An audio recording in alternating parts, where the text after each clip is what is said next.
Gennaro Valdez coming up. A couple of days out right now. What do you know about your opponent? And what do you know about your opponent? And what's the game plan going in? I've seen his fights. I don't know much more about him. Tough dude. What can I say? He's like the Mexican fighter. Is the final form of them. He's as tough as they come, aggressive. He can strike. He can grapple too. I think I'm a better striker, better grappler. I can't tell you what the game plan is exactly, but one thing is for sure: no matter the outcome, it's gonna be an amazing fight. Everybody should tune in. I can predict we're gonna get a bonus. Hopefully, I get a performance bonus, but a fight of the night that'd be cool too. And that's it. I respect him a lot as an opponent, and I trained very hard for this fight because I know what he brings. So, who are some of the training partners that you're training with now at Xtreme Couture? I got a bunch of guys I've been working with, all super talented. I can say right now, Julian Erosa, who's been sparring with Mateus and Boston Salmon. Just so much talent in the room. It's hard to name everybody, but I've been really enjoying it. Like it. So being a student of the game, what made you make that change right now in your career? It wasn't an easy move for me to do, but I feel like sometimes you just gotta leave your comfort zone and just do something different. Not necessarily that anything was bad before, but I just want to do something different, learn different things, see a different side of myself, and for that you got to make some big changes. It's from my man Rodswork. Ask him how if he feels a lot of pressure representing Israel, and how does he deal with the pressure? What's the MMA scene like in Israel? There is more added pressure because I'm the only fighter from Israel, and I want to represent the country well. On the other end, it also gives me a lot of strength and a lot of support, and I get more eyes on me than somebody who's from a country that has 50 UFC fighters. So I think it's a good thing. I appreciate it. The pressure is fine. I can deal with the pressure. How's the MMA scene in Israel? It's growing. It's still far from what it should be, but it's growing, and people have good intentions. Want to grow the sport in Israel, and obviously when I'm finished fighting, I want to take it as my personal goal to have a bunch of UFC fighters from Israel. I mean, we're still working on it right now. There's more coming, more great fighters that are on the come up.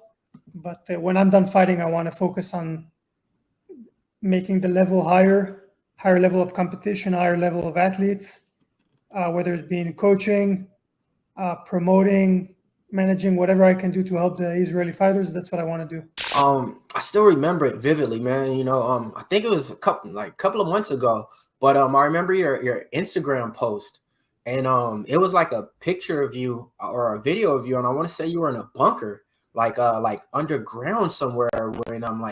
When some stuff was going on. Can you speak a little bit about that and how that was? Because me seeing that and then just knowing this is somebody that I follow. This is somebody that, has a whole career ahead of him and everything, but yet he's out here, and it seems like I actually thought like your life was in danger at that time, hearing you in a bunker and stuff like that. So, man, how did that come apart? Yeah, that was last year in Israel. There was a war against a terrorist organization called the Hamas on the Gaza Strip. And, they shoot rockets at the civilians. So, for example, I was staying at my brother's house. I was visiting home, and there's an alarm. You have about, depending where you are in the country, we're luckier. we got like 30 seconds to get to the bunker before something might fall on the ground. So, obviously we grab the kids real quick, my nephews, and go to the bunker. Then there's like an app on your phone that tells you when it's safe to leave. And some people are not as lucky. They have 10 seconds to get to the bunker. Or, they have to immediately be in the bunker if they're very close to where the missiles are coming from. And yeah, that's the life in Israel. That happens sometimes. Because we have those tournaments and competitions out here in California sometimes. I know some of the people that actually go to them, but by the name high rollers, they usually make like the athletes, or sometimes it seems like the athletes are like smoking and then they go and do jujitsu and stuff like that. Was that like the same exact type of event there or no?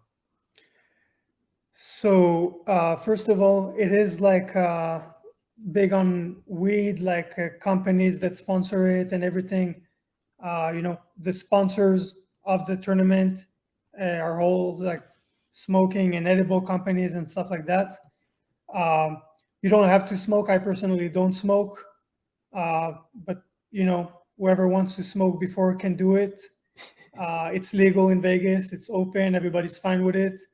Anybody's free to do what they want.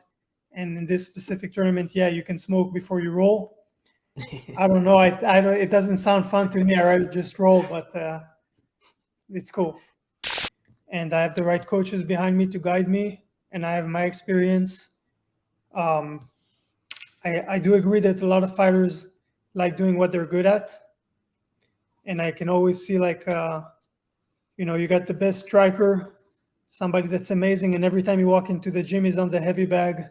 Right. And when I see it, I'm like, when is this guy going to put his wrestling shoes on? Like, right. That's it. You're good. You're amazing. Yes. Learn something new. Man, you hit it. Yeah, you hit it on the head. Yeah. Or that like, I'm learning the ground. I'm learning wrestling so I can get up. How about you learn wrestling so you know wrestling? And then you can get up, you can take down, you can use it however you want. Right, right. So yeah, for me, that's a big thing. When I came to Vegas, I only knew karate, and that wasn't enough even on the feet. But I had to learn boxing and jiu-jitsu and wrestling and everything, and I still am. And now the karate now that I have good fundamentals in fighting, the karate can shine through, and I can show some kicks and some stuff that I couldn't use if I didn't have a good jab or boxing footwork or a takedown defense. If you come in and all you know is spinning kicks and karate kicks, it's not enough. You might land a lucky shot, but that's it. Once you have good fundamentals, then I think those styles can do bigger things for you. I was thinking about this a little bit before backstage.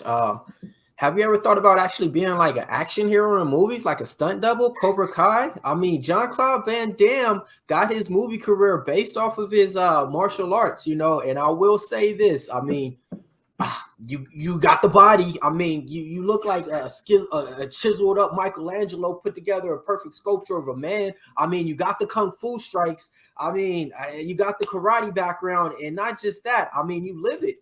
I actually think like you could actually be like a stunt double or something like that. You ever thought about that? I'm open to it. I wouldn't mind being on Cobra Kai. I love the show. Right. And that'd be fun. It's not like a main thing for me. It's not something I'm deeply interested in right now because I'm focused at the task at hand. But at some point, sure, if I can get a cameo, something cool, I'd love to do it. One rule in MMA that you would change?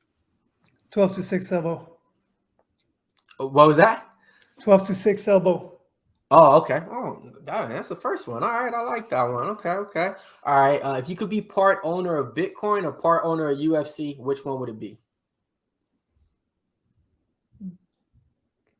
Bitcoin.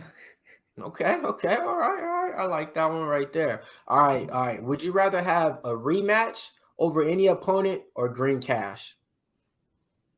How much green cash? That's a nice. I'd like a rematch with Rafa. There we go. Yeah, definitely probably gonna get that in time, you know. But looking forward though, let's see. What are some of the things that you like to do that nobody around you knows close to? Like, are you a surfer? You know,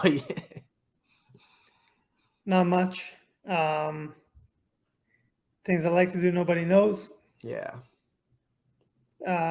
Shoot some photos, take photos. Got it. You using an iPhone Pro Max, right? 14, right? Yeah, I also got a Sony, Okay. Oh, okay. Got it. Oh, he's like a definitely camera. doing. Got it. All right. So you know what they say in sports, they always give you your top 5 athletes. They say Jordan, Kobe, LeBron. You know, they say these 5 players nobody could beat. Same thing in the MMA world. Okay, we got yourself. All right, and we're gonna give you 4 other fighters to where you go into any gym, anywhere, any organization, any bar, nobody's messing with. So we got yourself. Ngannou, Miocic, Oh, okay. Bones, DC. Oh wow, we going all hard hitters right there. Yeah, definitely ain't nobody messing with that one right there. I got some viewers right now watching, and a lot of people backstage was asking me, can you please ask him to show us a move? Is there anything that you can show us? Because I have something that I can show you too, my special move, and it works, you know. So a trade for a trade, you know, it could be anything. It could be a roundhouse, it could be a flying knee, it could be an elbow strike. Yeah, elbow. You know, it should come. Like you can elbow like this, but it should come from over the top. Yep. Yeah, That way, when yeah. people block, you could hit their forearm. You could break it, but if you go on top, you're gonna break their hand. So even if they're blocking, you're gonna smash their palm of the hand. Yep. Oh, okay.